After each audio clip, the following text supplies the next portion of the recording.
Күренекле дин әхеле Әхмәт Зәки хәзрәт Сафиуллинга багышланган укуларның беренчесе узган ел туган җире Кылбай Мыраса авылында үткән иде. Быел исә ул тагын да күләмлерәк булып Казан шәһәренең Татарстан Республикасы мөселманнарының диния нәзарәтендә узды.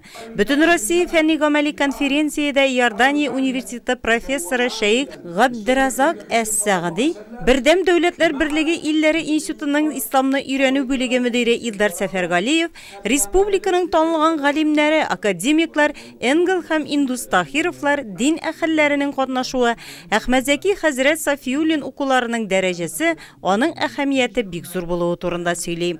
أحمد زكي حضرت يعني إذا كان من بلد معين ولادته فهو يعد لكل المسلمين وليس لبلدته فقط لأنه عالم يحمل علم الشريعة. Нурлатта туган булса да, ул сезнеке генә түгел, ул бөтен мусульман галимгә хас галим. وتتلمذ على يديه كثير من الطلاب وأصبحوا الآن علماء.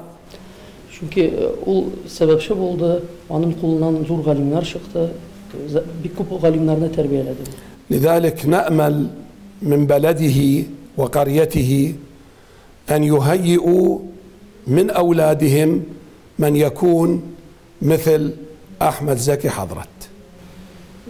Biz şulay dua kılabız inşallah. Onun tuğan jerinden, bütün Tataristan'dan da Ahmet Zaki, Sıman Ahmet Zaki Hazret gibi galimler şahsını. Ahmet Zaki Hazret ol tegi arkeologik bir eksponat түгел, ol tarixta kalgan hem unutulgan şahıs түгел. Ol bizning bilan, ol bizning bilan gina түгел, ol bizni alıb baratırgan, bizning yolşыбыз, bizge ol orientir beratırgan, onun nasliyesi, onun vasiyetleri, ol bizning bugünkü günde üzünçe bir kodeks. İdil Урал регионында tasavvuf традицияләре темасына икенче Әхмәт Зәки хәзрәт Сафиуллин укулары Татарстан Республикасы мөселманнарының диния нәзарәте һәм Нурлат якташлыгының Казан бүлеге белән берлектә оештырылды. Безнең үзебезнең Нурлат районының, Татарстанның, Россиянең ислам динен, милләтебезне күрсәтергә шундый безнең мөмкинчелегебез бар. Шуңа күрә әлбәттә менә шундый шәхесләр булганда безнең һәрбер кешенең авылда туган, аның районда туган горурлыгы булырга тиеш. Заки хәзрәт ул үзенең вагазлары белән генә түгел, яшәү рәвеше белән, үзенең муамәләсе белән динебезнең матурлыгын, гүзәллеген күрсәтте. Әхмәт Зәки хәзрәт Сафиуллин Мәрҗани мәчетендә имам вазифаларын башкара. Тирән дини белемле, дәрәҗәле, искиткеч вәгазь сөйләү осталыгына ия иде дип искә алалар остазларын, шәкертләре. Ислам динен үстерүдә һәм киләчәк буынга дөрес итеп җиткерүдә Әхмәт Зәки хәзрәт Сафиуллинның куйган хезмәтләренең зур булуын һәркем ассызыклый. Безнең менә ата-бабаларыбызның инде революцияда күп гасырлар буе формалашкан традицияларын 80-90 елларга кадәр китереп саклап калып, аны үзенең укучыларына биреп калдыра алган шәхесләрнең берсе. Мин инде мөмкинчелек булды аның вагазында тыңларга, аны күрергә дә, бигрәк тә анардан алган шәкертләрдән гыйлем алдык без. Ул Габдулха хәзрәт Саматов булсын, ул Зәкәрия хәзрәт Минвалиев булсын. Без алардан турыдан-туры гыйлем алдык. Конференциядә Әхмәт Зәки хәзрәтнең оныгы Марат Сафиуллин катнашты.